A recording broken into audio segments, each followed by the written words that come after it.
Look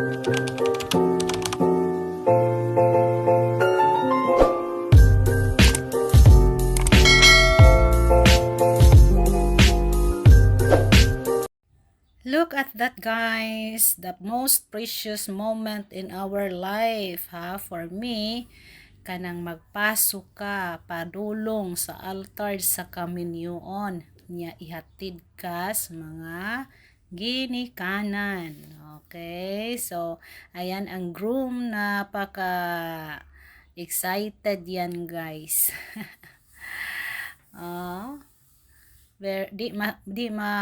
Imagine, 'di ba, ang feeling kapag mupaso na ka kasi magsumpa ka na para sa tunay na pagmahal sa partner for a lifetime.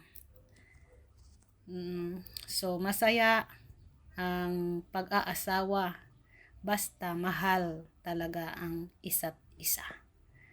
Kailangan ang genuine love for each other para malalampasan ang anumang pagsubok na madadaanan o masasalubong sa buhay.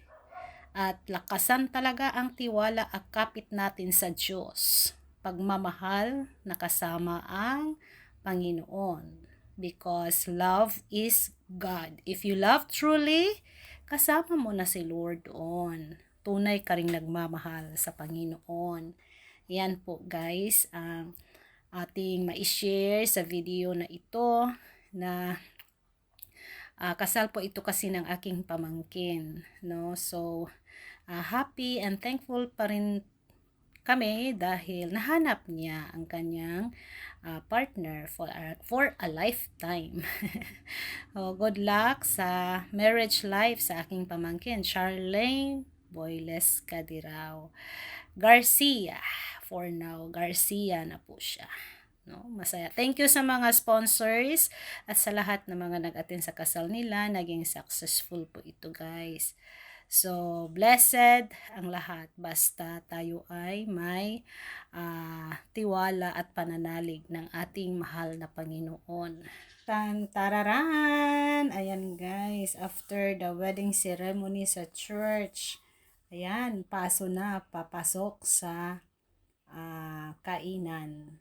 Bago ang ating kultura bilang mga Pilipino, mayroon tayong mga seremonyas na ginagawa bago mag-start ang kainan. Marami pang mga ika-ik-ikan.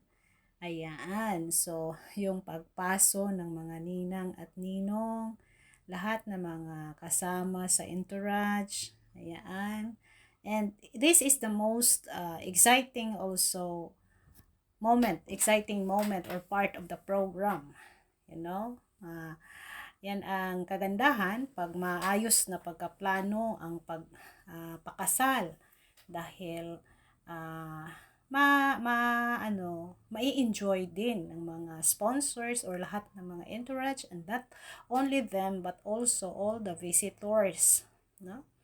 Happy day yan pinaka happy day mo yan. Ako kasi, guys, nung kinasal ako, ito yung pinakamasaya na moment, no, sa buhay ko, yung kinasal ako. So relate lang talaga ako, guys, nitong video na ito kasi nasa lang ako nito, guys, likuran. Kaya ayan, tingnan natin yan sila na nagpaso-paso dyan. 'Di ba, ang mga ninong, ninang, ang saya-saya nila.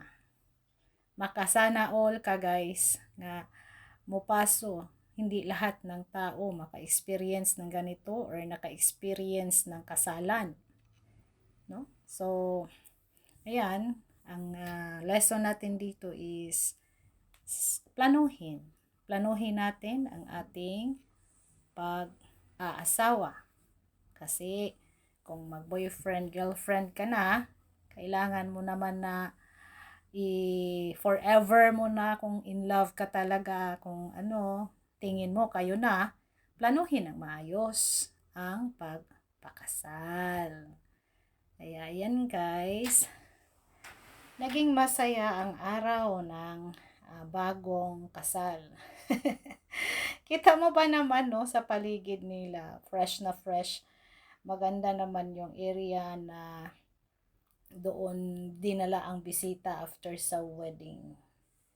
Di ko naman nakunan na lahat yan, guys, dahil ito ay ano lang, pili ko lang. Mahaba kasi yung iba, kaya nagpili na lang ako ng part na lang na hindi mahaba. Tingnan mo yung mga kids. Ayan yung mga ang cute kasi nila tingnan, guys. Natutuwa akong panoorin ulit itong mga videos na ito. I-post natin.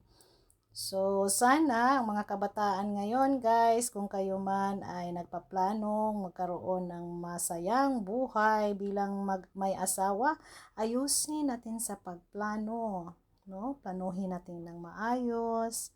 Kasama na dyan ang mag-aral ng mabuti, maghanap ng trabaho, bago kayo mag-isip ng kung sino ang inyong magiging partner. Dapat mayroon na kayong mga trabaho para mabuti, maayos ang pagpapakasal, no?